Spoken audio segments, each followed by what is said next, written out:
Tout savoir sur l'ordonnance numérique.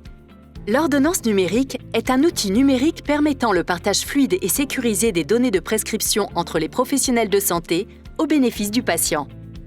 Il s'agit d'un service intégré au logiciel des professionnels de santé prescripteurs.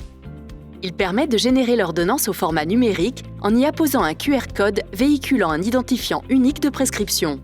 En parallèle de l'ordonnance numérique, le format papier est conservé. L'ordonnance papier sur laquelle figure le QR code est remise au patient. Comment se déroule la prescription? Depuis son logiciel métier, le médecin rédige l'ordonnance à l'aide de son logiciel d'aide à la prescription. Un identifiant unique de prescription et un QR code sont automatiquement associés à l'ordonnance. Les informations de la prescription sont automatiquement enregistrées dans une base sécurisée, gérée par l'assurance maladie, et le médecin reçoit un accusé de réception. Sauf demande contraire du patient, le médecin enregistre la prescription dans le DMP pour permettre au patient de la retrouver sur Mon espace santé. Comme d'habitude, en fin de consultation, le médecin remet au patient l'ordonnance papier. Celle-ci comporte désormais un QR code contenant l'identifiant de la prescription. Que se passe-t-il chez le prescrit?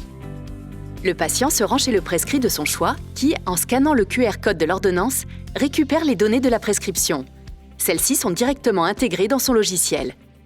Le prescrit délivre ensuite au patient les médicaments ou réalise les actes de l'ordonnance. Comme aujourd'hui, il peut, si nécessaire et après accord du médecin, ajuster la prescription en précisant le motif.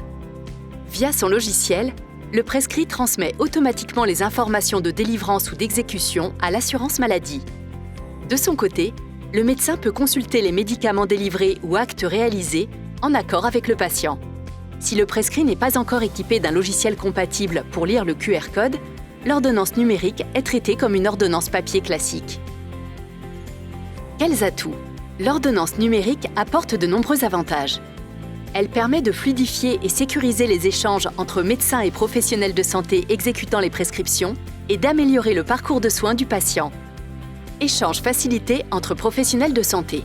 Grâce à son logiciel métier et avec l'accord du patient, le médecin peut savoir si l'ordonnance a été effectivement délivrée ou exécutée par le prescrit. Authenticité de la prescription garantie, ce qui évite d'être confronté à de fausses ordonnances. Les prescriptions sont fiabilisées. Pour le médecin, c'est par l'utilisation systématique de logiciels d'aide à la prescription, permettant de renforcer la lutte contre la iatrogénie au bénéfice du patient.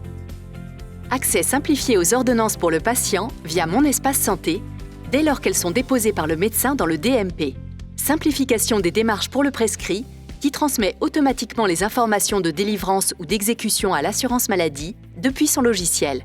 Il n'a alors plus besoin de transmettre la copie de l'ordonnance via SCORE. Pour les professionnels de santé, quelles sont les prochaines étapes? Dans le cadre du financement par le Ségur numérique, vous pouvez bénéficier gratuitement d'une mise à jour de votre logiciel métier. Rapprochez-vous de votre éditeur pour savoir si son offre logicielle est référencée Ségur.